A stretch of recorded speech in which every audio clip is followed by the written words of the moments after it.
Olá, meu nome é Helder, eu sou professor de História na Universidade Federal do Rio Grande do Norte, no campus de Caicó, e nesse encontro, que integra o minicurso da Universidade das Quebradas Potiguar, eu vou falar um pouco para vocês sobre o tema da presença indígena nos sertões. Esse tema é um tema que me é caro em função de pesquisas que eu realizei alguns anos atrás e das quais nós temos alguns desdobramentos até o dia de hoje.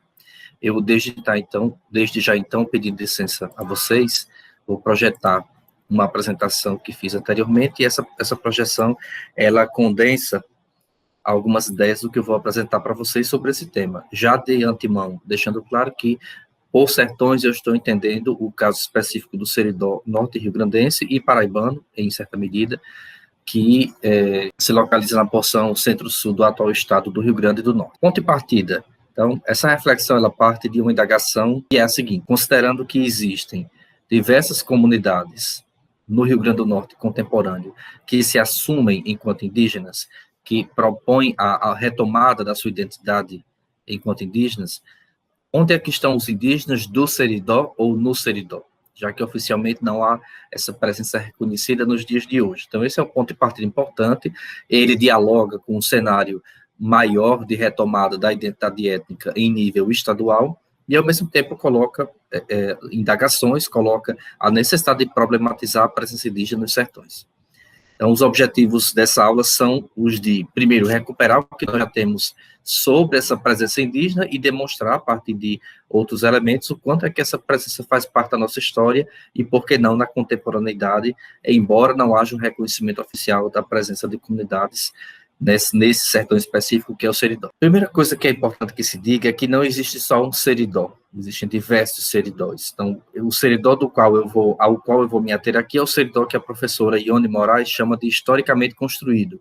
Olhando aqui para o mapa do estado atual, ele é constituído desses municípios que estão rachurados, cujo território, direta ou indiretamente, se desmembraram todos eles do primeiro município dessa região, a chamada Vila Nova do Príncipe, criada em 1788. Então, esses municípios aqui, eles desmembraram-se ou diretamente da Vila do Príncipe ou diretamente de municípios que já tinham se desmembrado dela em outras épocas. A própria grafia da palavra Seridó nos levanta algumas indagações, tendo em vista que, quando a gente vai atrás da sua etimologia, nós temos uma série de entendimentos de algumas pessoas, dentre essas pessoas, o João Dias Medeiros, que coloca que, partindo de um pressuposto de que houve a presença de cristãos novos na colonização do Seridó, a palavra Seridó viria do hebraico, que significaria sobrevivente dele, né? Seridó viria de Saride, sobrevivente, no caso, dos cristãos novos. Mas nós temos duas outras acepções que colocam a palavra Seridó como sendo de origem indígena. A primeira, do Coriolano de Medeiros, um autor paraibano, que diz que a palavra vem de Seritó, provavelmente tupi, que queria dizer que poderia significar pouca folhagem. E nós temos uma outra, que essa é a acepção a qual eu me filio, da qual eu compartilho essa ideia, é uma palavra indígena, em função de nós não termos um elo entre as populações Tarairiú, que habitaram essa região de forma muito antiga. Nós não temos o significado, mas é uma palavra que remonta, portanto, à língua Tarairi. Essa é a opinião de Olavo de Medeiros Filho, com a qual eu compartilho. Muito do que a gente entende sobre o Seridó, ou muito do que nós aprendemos na escola, nos livros, conversando com pessoas mais velhas, ela vem da maneira como essa região ela foi escrita, ela foi inscrita em um conjunto de publicações, de livros. Há uma tradição no Seridó, que essa tradição, de forma impressa, ela remonta à primeira metade do século XX, de se escrever livros sobre a história da região e sobre as famílias. É o caso desse primeiro momento que eu estou chamando aqui, quando nós temos historiadores eruditos, e apenas homens nesse período, escrevendo livros sobre o Seridó, como José Augusto Bezerra de Medeiros, que escreveu esses dois livros. Nesse Famílias Seridoenses em particular, nós temos uma quase invisibilidade da presença indígena, da população indígena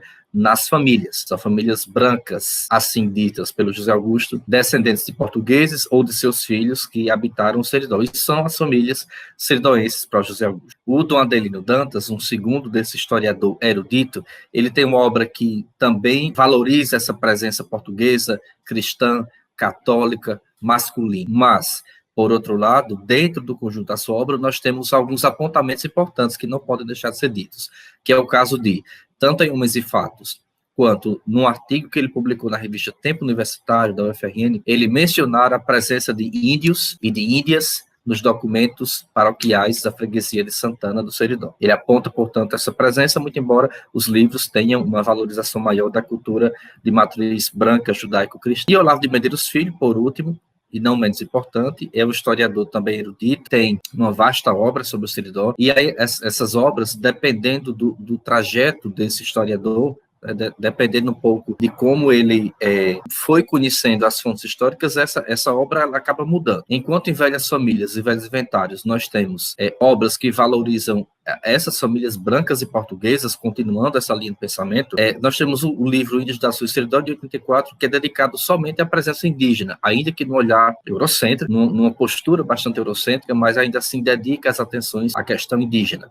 E no livro último sobre o Seridó que ele publicou, antes de falecer, Cronologia Seridoense, ele admite, dadas as fontes que ele tem acesso, que no Seridó há uma presença demográfica indígena ao lado da presença branca, da presença negra e da presença de mestiços. Então, é um historiador que a gente deve reconhecer que há diversos momentos da produção, mas ele tem essas particularidades. Quando nós temos um segundo momento, que é a universidade produzindo dissertações e teses sobre o Seridó, nós temos a presença do trabalho da professora Regina Furtado, que estudou a pobreza no Seridó, e nesse estudo, enfocando no século XIX, ela demonstra a presença de população negra que foi escravizada no período, mas também aponta a presença de indígenas no início da colonização.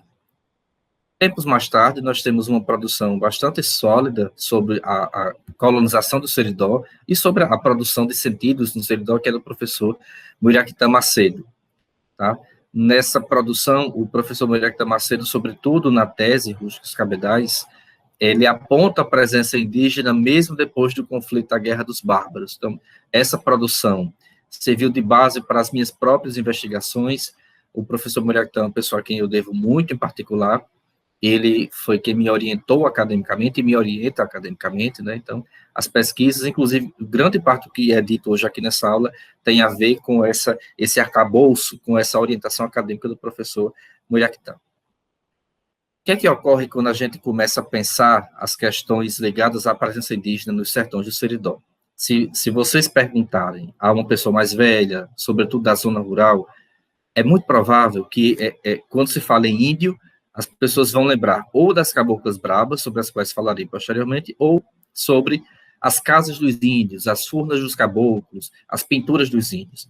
É assim que os nossos sertanejos e as nossas sertanejas se referem ao legado deixado pelos indígenas e pelas indígenas. Então, a gente tem, falando de um tempo, né, vou falar brevemente aqui, o que eu estou chamando de tempos milenares, quando nem sequer existia o Seridó, mas existiam pessoas habitando no que hoje é o Seridó, como indicam os estudos arqueológicos. Então, há cerca de 10 mil anos, mais ou menos, nós temos a presença de grupos humanos, caçadores-coletores, nessa região que chamamos hoje de Seridó, que deixaram para a gente pinturas rupestres como essas, lá de Parelhas, que estão localizadas nesse local daqui, nesse sítio arqueológico, como essas daqui de Carnaúba dos Dantas, ambos esses lugares, as pinturas, a gente mais ou menos consegue fazer uma relação lógica, dado em vista que, pela estrutura, parecem ser pessoas para a gente.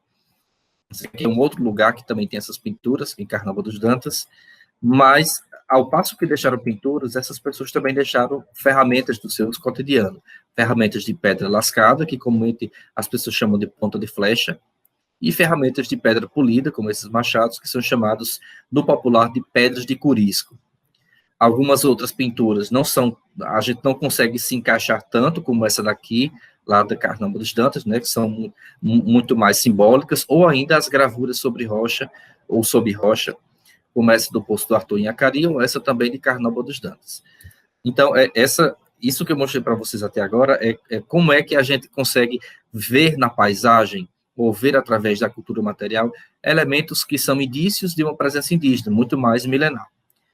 Quando a gente passa a tratar da questão indígena, que está conectada com a chegada dos povos ditos adventícios, os brancos, entre aspas, muitas aspas, ou europeus, ou portugueses, ou seus filhos, a gente tem, então, o que eu estou chamando aqui de tempos nativos, né? Nós temos uma presença indígena que é percebida nos territórios sertanejos. há muito problema, ou melhor, há muita dificuldade das pessoas em distinguir como é que a população indígena ela é mencionada. Ou melhor dizendo, como é que ela é classificada. Então, é preciso que a gente saiba que, e a gente admita que, dependendo da frente de colonização que chegou nos sertões, as populações nativas elas eram chamadas de formas diferentes. Por exemplo, na partir do século XVIII, os cronistas e viajantes, eles distinguiam de maneira geral dois grandes grupos na América Portuguesa, que a gente chama de Brasil hoje, né? O grupo dos Tupi no litoral e o grupo dos Tapuia ou Tapuias nos sertões. Quando os holandeses, na primeira metade do século XVII, eles entram um pouco mais no território, que a gente chama de sertanejo hoje, eles conseguem perceber que há uma diversidade dentro desse grande genérico Tapuia. E para o sertão, por exemplo, do Rio Grande e Paraíba, eles encontram grupos que se chamam de Tarairiu. Tarairiu é uma palavra que vem de taraíra, né, de traíra, porque esses indígenas, eles comiam bastante o peixe, a traíra, aqui nos sertões, e os cariri. Sendo que, geograficamente, a grosso modo, os Tarairiu habitavam os sertões do Rio Grande, embora também transitassem por outras capitanias. E os cariri, os sertões da Paraíba. Quando nós temos a retirada dos holandeses e os portugueses, na segunda metade do século XVII e depois, retomam o projeto de colonização, esses mesmos indígenas, eles são chamados por outros nomes. Os seus grupos são chamados geralmente pelos nomes dos seus chefes. Por exemplo, os Janduí, que eram chefiados por um rei, entre aspas, chamado de Janduí, os Canidé, os Pega, o Pega, os Panati, e dentro dos Cariri, os Icó e os Caicó, que, por incrível que pareça, não habitaram no que hoje é Caicó.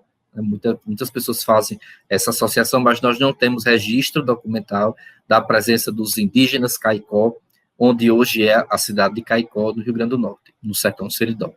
Então, essas são diversas percepções, mas todas elas mostram que, dependendo de quem via essa população, de como era o contato, o nível do contato, né, se mais violento, se menos violento, que é o caso desse contato aqui dos holandeses, né, que é um contato de aliança com os indígenas do interior, essas populações vão ser mencionadas de uma forma ou de outra. Lembrando que esses povos que os portugueses encontraram na segunda metade do século XVII, todos eles eram aparentados entre si, e é muito provável que fizessem parte desse grupo linguístico, falassem essa língua isolada, que é a língua Tarairiu. Como eu falei para vocês, no século XVII, no século XVI e no XVII, havia uma versão, portanto, um pouco dualista, né, conforme o historiador Pedro Pontoni coloca, acerca da humanidade indígena. Enquanto que no litoral, onde os contatos eles foram mais intensos, né, no início, nós temos a associação dos indígenas à ideia de civilização, pelo padrão eurocêntrico, europeu. Nós temos que, no sertão, os povos indígenas eles eram associados à barbárie, justamente pela recusa a se civilizarem, entre aspas, pelo padrão europeu. E aí, quando a gente pega imagens como essas do Margrave, desse cosmógrafo que esteve a serviço dos holandeses, a gente percebe muito claramente isso, né? A população indígena litorânea, os chamados brasilianos pelos holandeses, ou tupis, eles apresentam já indícios de vestimentas europeias, enquanto que a população do interior, né, os ditos tapuias, eles são representados nus, como vieram ao mundo, né, portanto, indicativo da sua barbárie, né, da sua selvageria. Há um problema também, que é importante que se diga, né, de como localizar os grupos indígenas no sertão. Então, esse é um esforço que o Olavo de Medeiros Filho fez, no livro que eu já falei para vocês, né, ele coloca os cariris, por exemplo, aqui na fronteira, os javós aqui em cima, já perto do litoral, os canidés, os pegas, os sucurus, por exemplo.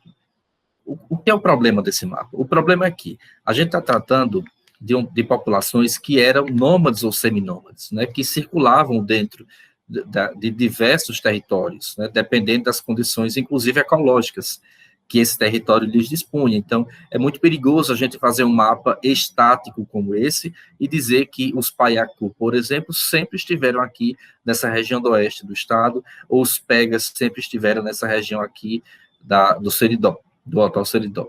Tá? Então, um mapa, na minha opinião, minimamente prudente seria aquele onde a gente localizasse a presença de grupos indígenas em determinados períodos no espaço, porque havia muita mobilidade. Então, essa é uma questão importante de ser ressaltada.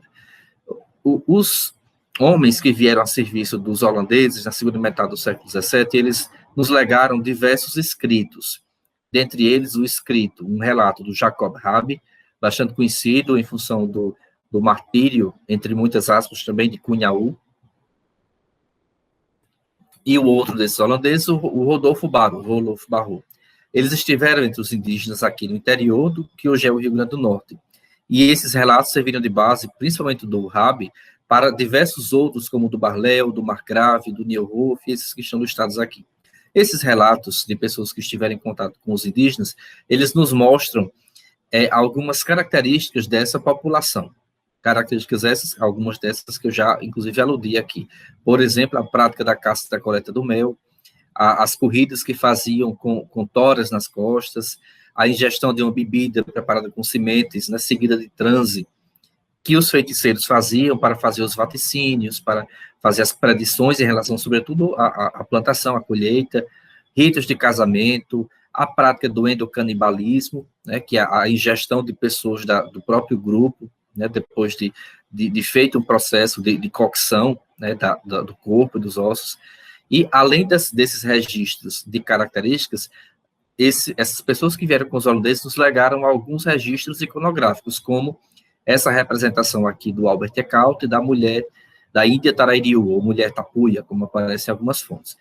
Os originais dessas obras estão no Museu de Copenhague, no Museu Nacional de Copenhague, na Dinamarca. Aqui há uma evidência muito clara, né, da prática do endocanibalismo, que ela está aqui segurando partes do corpo humano. Do mesmo jeito, o índio Tarairiu, representado por Eckhout, é importante sublinhar nesse ponto que tanto esses relatos que aqui estou falando para vocês, com essas características, quanto essas representações iconográficas, elas não mencionam arco e flecha entre os Tarairiu. Então, se algum de vocês se vestiu de indígena e portou arco e flecha na escola, é importante lembrar que essa é uma característica não de indígenas do Rio Grande do Norte colonial, pelo menos. Pelo menos não aparece na documentação iconográfica nem na documentação escrita. Eles usavam, sim, propulsores, como esse que está aqui na mão, desse índio, Tarairiu, e através dos quais eles arremessavam lanças e flechas. E usavam também uma borduna, como essa aqui, um tacape, digamos assim, para as suas obrigações do cotidiano, suas tarefas do cotidiano. Acontece que essa população que foi contactada primeiramente pelos portugueses e seus descendentes, depois pelos holandeses e novamente depois pelos portugueses e seus filhos, é uma população cuja convivência chegou num ponto que não pôde ser mais pacífica. Tá? É o que eu estou chamando aqui de tempos de guerra, quando a gente tem mundos em conflito. Essa guerra que eu estou falando é uma guerra chamada de Guerra dos Bárbaros, nos documentos da época. Essa guerra aconteceu para o que hoje é o Rio Grande, mais ou menos de 1680 a 1720, né? Essa guerra tem como principal mote a posse das terras dos sertões. Terras essas que originalmente eram dos indígenas, os indígenas é quem manejavam os recursos naturais dessas terras, e nesses territórios indígenas, portanto, havia toda uma movimentação dessas populações. Acontece que os portugueses e seus descendentes, valendo-se de um direito que acreditavam que tinham, né, o rei de Portugal, ele estabelece um princípio de parceria com colonos e ele faz a concessão de terras, dessas terras do sertão, inclusive para alguns colonos ocuparem, principalmente com a pecuária. Tendo em vista que a coroa portuguesa não tinha condições de sozinha dispor da colonização desse grande território que era a América Portuguesa, hoje Brasil. Então, foram dadas essas terras que eram chamadas de sesmarias, que é o nome também da legislação da época. Essas terras começaram a ser concedidas a homens e a mulheres também, depois da expulsão dos holandeses, né, depois de 1654, mas veio a época da guerra, quando a ocupação dessas terras indígenas pela criação de gado, né, entrou em conflito, de fato, né? Essa ilustração do Percival, embora seja uma ilustração contemporânea, né, do século XX, ela mostra um pouco esse movimento, que é o movimento de chegada das cabeças de gado, né, da criação de gado no interior, movida inicialmente pelos vaqueiros, né, e não necessariamente pelos donos, entre aspas, muitas aspas, das terras. Essas sesmarias que foram doadas no que hoje é o Seridó, elas foram doadas, algumas no século XVII, e elas representam um pouco esse movimento da colonização. A gente tem uma primeira sesmaria doada aqui nesse serrilhado azul, né, no Rio Piranhas, a sesmaria de um moço baiano, que também foi doada, segundo a tradição oral, não só a esse moço baiano, mas também a uma indígena, batizada de Inês Ferreira, né, e a uma outra filha, indígena, filha do chefe indígena do Pericô, nessa região aqui da Serra de Santana. Outra sesmaria doada no atual Rio das Espinharas, a família Oliveira Ledo, partindo, inclusive, da nascente do Rio Espinharas. Diversas outras aqui nessa região da bacia hidrográfica do Acauã, e nessa época se falava muito pouco em Seridó, né? Essa região toda era chamada de Acauã. Uma outra aqui no Rio Sabugi, ao Alferes Pascoal do Vale, e uma outra ainda ao Pascácio Oliveira Leite Sebastião da Costa, aqui no Riacho do Adequê, afluente do Piranhas. Então, são terras que foram concedidas, pelo que vocês estão vendo aí nos anos, um pouco antes da Guerra dos Bárbaros ou no decorrer da guerra. E não é coincidência que, por exemplo, esses Albuquerque da Câmara que estão aqui nessas duas sesmarias dessa região, o Pascoal Rodrigues do Vale e o Pascácio de Oliveira Leite, tenham sido pessoas militares que lutaram na guerra para retirar a população indígena, e sendo bastante objetivo para exterminar, já que essa é a palavra que aparecia na documentação de época. Essa guerra, então, ela foi, se a gente não pode dizer que foi o maior, talvez foi um dos maiores episódios da resistência indígena contra a colonização luso-brasílica, né, já que nós temos um movimento que é de enfrentamento da população indígena que morava nos sertões com a população de colonos portugueses e filhos de portugueses e filhas também, que estavam adentrando através da criação de gado para o interior. É importante ressaltar aqui que não se trata de um conflito somente do Rio Grande. Essas guerras elas começaram no Recôncavo Baiano, nos anos 1650, e foram avançando pelos sertões, né, até chegar nos sertões do Piauí e do Maranhão, no começo do século XIX.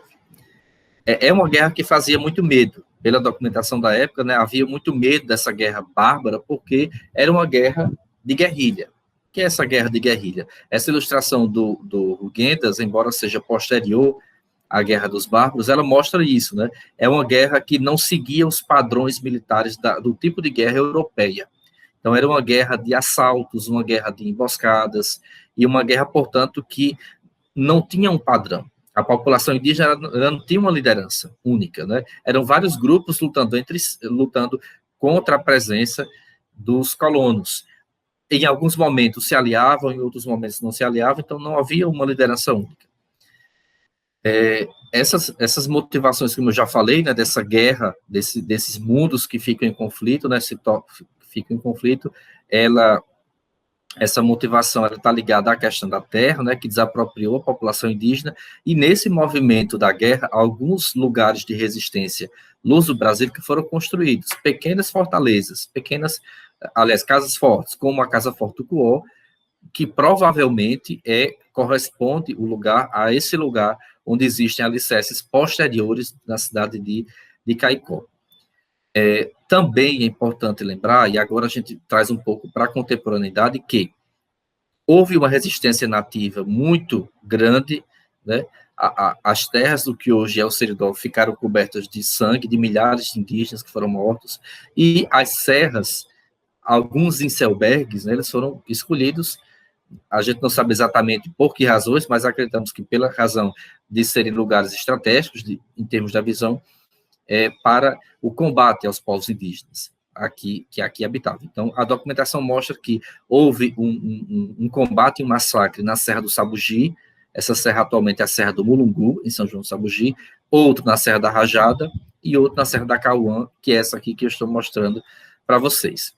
Desses combates saíram muitos indígenas mortos, tá?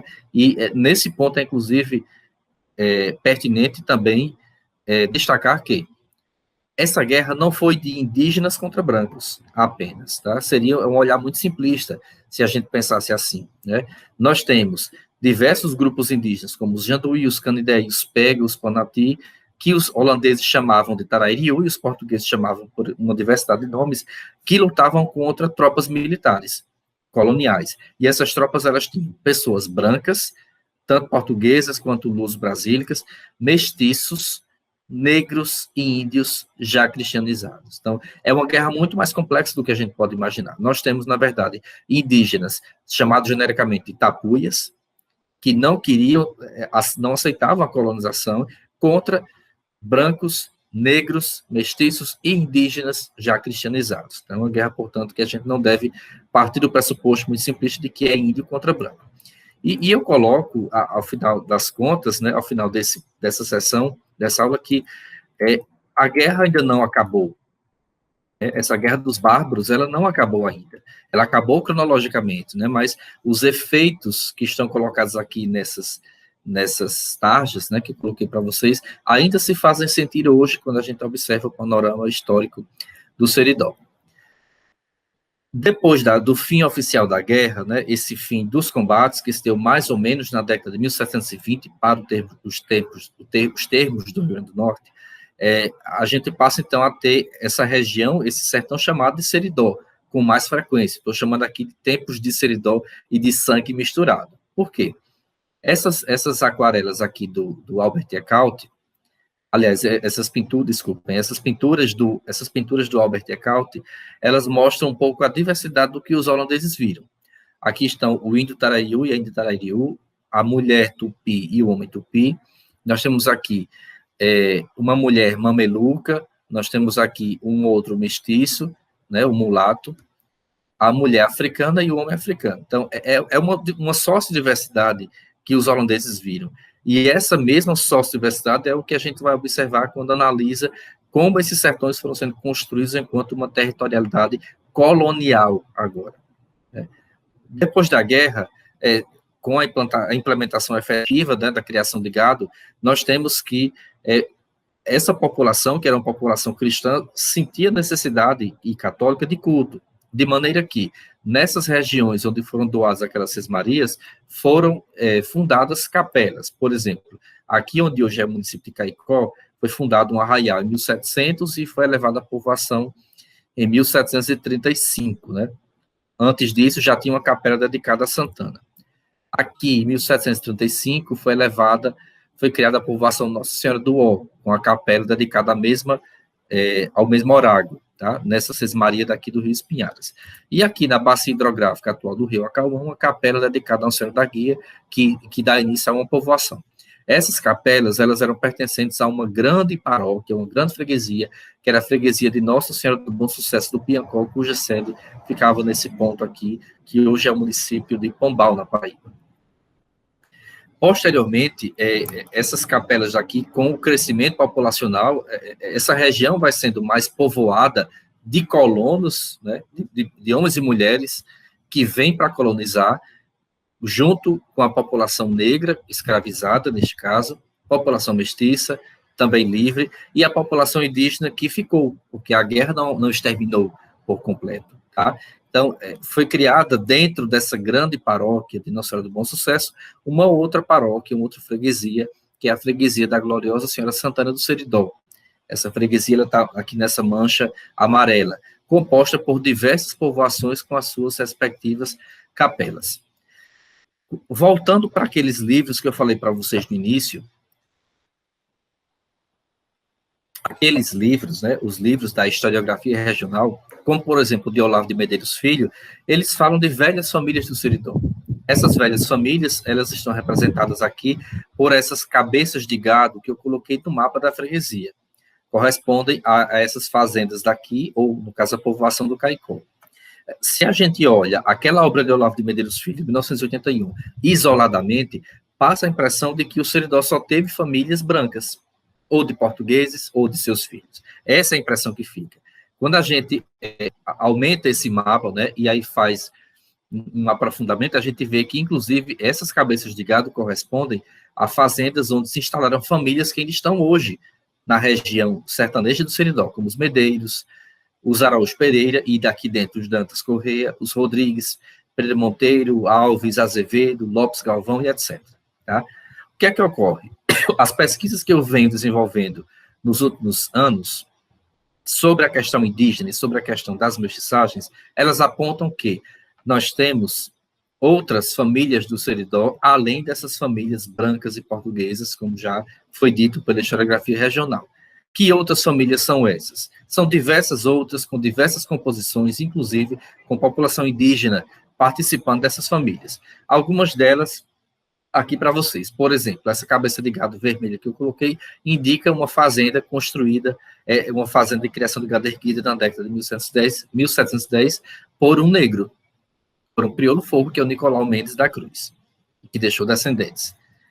Essa outra fazenda, que é a Fazenda Saco, né, hoje no sítio de Acari, foi erguida por um homem pardo, que é o Manuel Esteves de Andrade, cujos sobrinhos deixaram vasta descendência na região do Saco e de Acari e Cruzeta, inclusive com população indígena, né, se misturando a essa família de mestiços. Outra fazenda, aqui é a Fazenda Barrentas, né, do Feliciano da Rocha, um preto forro, tá, que casou com a Paula Pereira, deixaram também vasta descendência. E aqui, eu não posso deixar de falar nisso, né? Na década de 1780, já havia uma comunidade de pessoas negras chamada de Boa Vista, que começou com esse casal, até onde se sabe pela documentação histórica, Domingos e Teresa Fernandes da Cruz. Hoje, essa comunidade, esse sítio, né, como era chamada na documentação, é uma comunidade quilombola, que é a Boa Vista dos Negros em Parelhas. Ou seja, se a gente compara os anos em que essas famílias ditas tradicionais ou velhas foram constituídas, nós temos, primeiro, uma família de gente crioula e mestiça, né, antes praticamente todas essas outras, né, só não é mais velha do que a instalação da família Medeiros, né, aqui na região do Sabugi. Só não é mais velha que a família Medeiros, tá? Nós temos aqui a instituição, a criação de um pequeno grupo familiar que vai ocupando uma terra, um sítio, em 1780, né? Paralelo a algumas famílias aqui que estão, ou depois da instalação de algumas famílias. Trocando em miúdos, a gente não pode falar da história do Sertão do Seridó somente pelo viés do branco, do cristão, do católico, e etc. A gente tem que dar voz também a outros tipos de famílias, né, incluindo a presença indígena nessas famílias de mestiços. Existe um caso muito particular, e eu vou passar rapidamente também por ele, que é o da família Dantas. Lá em Carnaúba dos Dantas, no centro da cidade, existe uma praça chamada Praça Caetano Dantas. Nessa praça existe esse monumento dedicado a Caetano Dantas Correia, que foi erigido nos 150 anos da sua morte, em 1957. O que é que ocorre? Ocorre que essa representação de Caetano Dantas Correia é uma representação muito questionável, porque se a gente observa isso, né, essa figura do Caetano Dantas, ele está sendo muito visibilizado por toda uma série de iconografias que falou dos paulistas, né, dentre eles, Domingos Jorge Velho. Qualquer semelhança da vestimenta com o Domingos Jorge Velho, que a gente vê aquela aquarela, aquela pintura clássica do livro didático, não é mera coincidência. O que é que acontece? Acontece que essa família Dantas, ela provém desse casal, né, o Caetano Dantas e a Josefa de Araújo Pereira. O Caetano Dantas é uma pessoa, efetivamente, que era ligada ao mundo da administração militar, como está dito aqui, detinha diversas sesmarias também, ou seja, era uma pessoa que tinha muita terra sob o seu comando. E quando a gente passa a estudar mais a fundo essa família, né, aparece um dado importante e interessante, que é a ideia de que Caetano Dantas também casou com uma índia, a Índia Micaela, como é dita, né, no popular.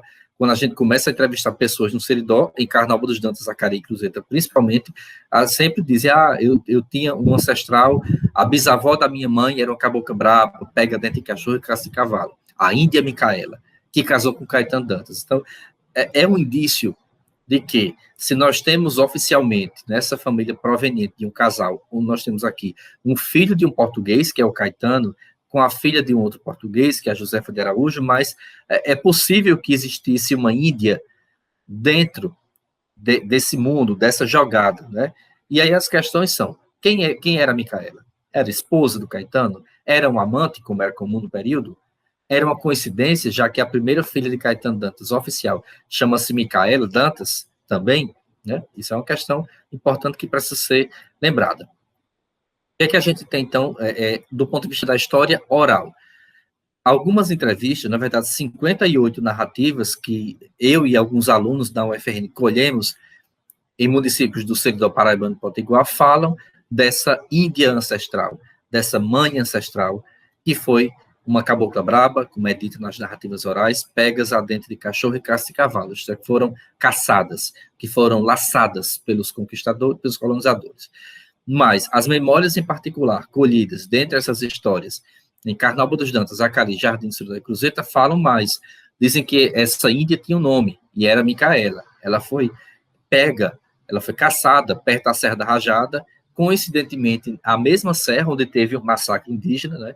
E ela teria se casado com Caetano Dantas Correia. Essa é a Serra da Rajada, né, de que eu falei para vocês, onde tanto aconteceu um dos massacres da guerra, em 1689, quanto teria sido pega a dente de cachorro, caça e cavalo, a Índia Micaela. A historiografia regional, aquela mesma que eu falei para vocês, ela é um pouco reticente em relação a isso.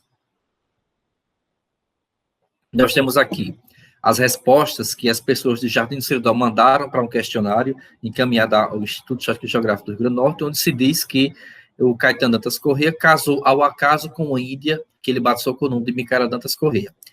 Isso aqui em 1919. Então, essa resposta, ela aponta, né, para isso.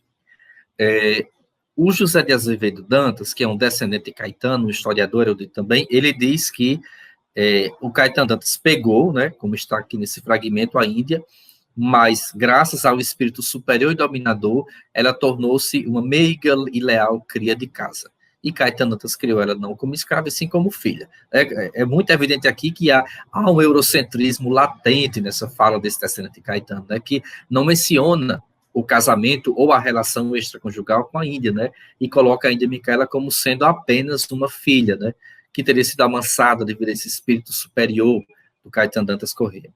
Essa opinião também ela é corroborada pelos escritos do Felipe Guerra, esse outro historiador erudito, descendente de Caetano, que coloca, né, com todas as letras, que não é verdadeira a afirmação de que o Caetano Dantas casou com a selvagem, muitas aspas aí, Micaela, da Serra da Rajada, e que Caetano Dantas teria casado com a Josefa de Araújo, não é? Bom, qual é a minha hipótese com base em tudo isso, né? A hipótese com base nesses estudos que estão aqui mencionados aqui, oficialmente, Caetano Dantas, ele casou com a Josefa de Araújo, a mulher branca, filha de português, isso aparece nas fontes do período, mas os indícios que a gente tem na memória oral não podem ser deixados de lado. Então, onde há esse indício, eu presumo que certamente a Índia Micaela, como é falado, né, assim batizada, ela é muito provável que essa Índia teve uma relação extraconjugal com Caetano Dantas Correia, ou paralela ao seu casamento, ou anterior ao seu casamento, né, da qual muito provavelmente tenham nascido filhos mestiços, mas é uma hipótese, né, que precisa ser comprovada em pesquisas futuras.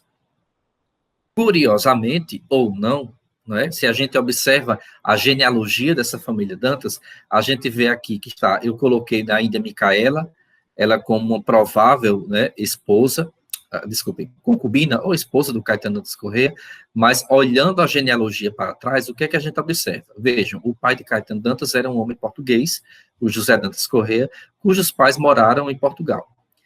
A mãe de Caetano Dantas Correia era uma mulher mestiça, ao que tudo indica, pelos dados que a gente dispõe, a Isabel da Rocha, que era filha de um outro português com uma indígena.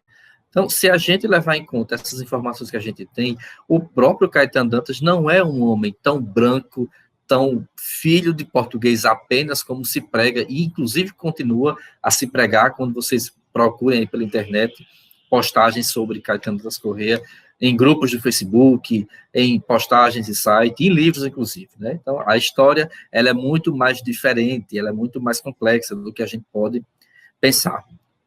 Para finalizar, né, esse movimento, né, esse movimento de conquista da capital do Rio Grande, de colonização dos sertões, é um movimento que acontece dentro de um fenômeno mais amplo, que o historiador Sérgio Gruzinski chama de ocidentalização. Né? E essa ocidentalização, segundo Gruzinski, aqui eu concordo com ele, claro que ela desestruturou as sociedades indígenas. Né? Essas sociedades, elas foram desreguladas do seu próprio tempo, né? Mas, ao mesmo tempo que elas foram desestruturadas, e eu não estou dizendo com isso, eu não estou dizendo que isso é algo bom, que foi algo bom, positivo, mas essa mesma ocidentalização, ela realçou as singularidades dessa população indígena, que foi distinguida do restante da população, e ofereceu terreno para que, por meio das misturas, essa população sobrevivesse, que é um pouco que eu venho investigando ultimamente, né, que é os filhos dos indígenas que foram sendo chamados de pardos na documentação. O desaparecimento indígena, que eu já falei para vocês, né, que aquela historiografia do começo do século XX, da primeira metade, falava, né, de uma invisibilidade indígena, no fundo, segundo a professora Maria Silvia Porto Alegre, principalmente, ele é um discurso construído pelas elites agropecuaristas, herdeiros do período colonial, para justificar justamente a tomada dos territórios nativos e os interesses dessas próprias elites. Vejam o caso aqui, apenas para exemplificar, do recenseamento de 1872. Eu fiz aqui de maneira muito didática, a partir dos dados do IBGE, para a população dos municípios da Ribeira do Seridó.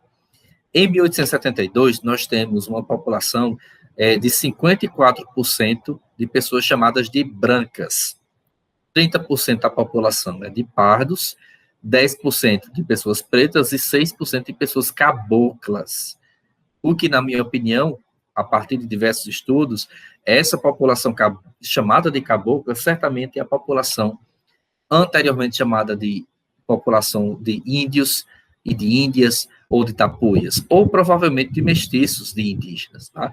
Mas se a gente somar isso quantitativamente, a gente tem uma população que é quase equiparada, né? Metade da população é branca, dita branca, e outra metade ela é não branca. Quando a gente avança para o censo, o recenseamento de 1890, já na República, nós temos um pouco mais de população branca, mas ainda 25% de população chamada agora de mestiça, 6% de população cabocla e 7% de população preta. Esses números, claro que precisam ser problematizados, mas eles nos indicam que a história dos sertões, ela não pode ser vista somente pelo viés de uma presença branca, né, de uma presença cristã e católica, portanto, e portuguesa, né? A gente tem que ver outros lados da moeda também, principalmente a sobrevivência da população indígena. Face a tudo isso, né, muito mais do que a gente pensar, então, no desaparecimento da população indígena, é importante que a gente reflita sobre como é que essas populações elas foram encobertas, né, ou como elas foram ocultadas, né. Aqui são conceitos que eu estou tomando de empréstimo dos professores Ricardo Medeiros e Fábio Martins Lopes, né, que falam que essa negação da identidade nativa frente ao movimento da colonização gerou o encobrimento, gerou o ocultamento. Não quer dizer que as populações indígenas elas não tenham sobrevivido. É claro que houve um grande morticínio, a gente não pode negar. Houve muitas mortes de índios e índias durante a Guerra dos Bárbaros e até depois. Mas houve também sobrevivência, né? E alguns desses índios e de índias, né, dentro desse fenômeno da ocidentalização, sobreviveram, inclusive tornaram-se agentes mediadores, né, como diz a Berta Arisquez e o próprio Sérgio Gruzinski. Um exemplo disso, mas é apenas um exemplo, é de um índio, que é o índio Tomé Gonçalves da Silva, que viveu na Vila Nova do Príncipe, aquele município, o primeiro município da região do Seridó, e ele trabalhou como porteiro do auditório do Senado da Câmara. Então, era um índio que era distinguido da população pela sua qualidade de índio, mas ele trabalhava, vamos dizer assim, didaticamente, ele trabalhava para a coroa, né? Ele era porteiro do auditório. Ele era quem fazia os leilões, quando os bens caíam em asta pública, né, os leilões públicos. Finalizando, efetivamente, né, é claro que os limites da aula não permitem que a gente faça, né, maiores comentários, mas isso aqui é um indicativo apenas, é um indicativo que vai pelo fenótipo de que nós temos uma presença indígena que sobreviveu à Guerra dos Bárbaros. Isso, a documentação, como o Dom Adelino apontou, e eu em alguns estudos também verifiquei, a população de pessoas que estavam ligadas à paróquia de Santana, a antiga freguesia de Santana, era uma população de cristãos que não eram só brancos, mas nós tínhamos populações crioulas, populações de pessoas chamadas de pretas, de negras, e populações chamadas de índias e de índios, que participavam dos ritos cristãos, né? índios que se batizavam na Igreja Católica com nomes portugueses, índios que casavam na Igreja Católica, índios e índias que eram sepultados nos templos, né, na matriz e nas capelas. Participar desses ritos não quer dizer que esses indígenas, eles abraçassem totalmente a fé cristã, é claro e evidente, tá? Mas oficialmente a população indígena estava, então, dentro do limite da abrangência da freguesia de Santana. E aqui é o exemplo de uma família, lá de Carnaúba dos Dantas, né, a família Dona Chica Pé de Pão, que está aqui com suas bisnetas, né, eu a conheci, e seu Valdemar Chica Pé de Pão, filho dela, né, também eu conheci, ambos já não estão mais conosco, mas que ela se dizia ser descendente de cabocla, né, e isso, se a gente olha para o fenótipo, né, há muita semelhança nesses rostos de Dona Chica e de seu Valdemar Chica Pé de Pão com aqueles mesmos tapuias tarailus pintados pelo Albert Eckhout lá no século XVII. É um indicativo, é claro que esse é um dado que precisa ser estudado. A população indígena não foi submetida totalmente, não foi morta totalmente, houve sobrevivência de população indígena e os descendentes estão entre nós, aqui nos sertões do Seridó. Finalizo, então, apresentando algumas das referências que eu falei para vocês no decorrer dessa aula. Agradeço a oportunidade, agradeço o convite feito, me coloco, portanto, à disposição para que a gente possa conversar posteriormente. Muito obrigado a todos, muito obrigado a todas.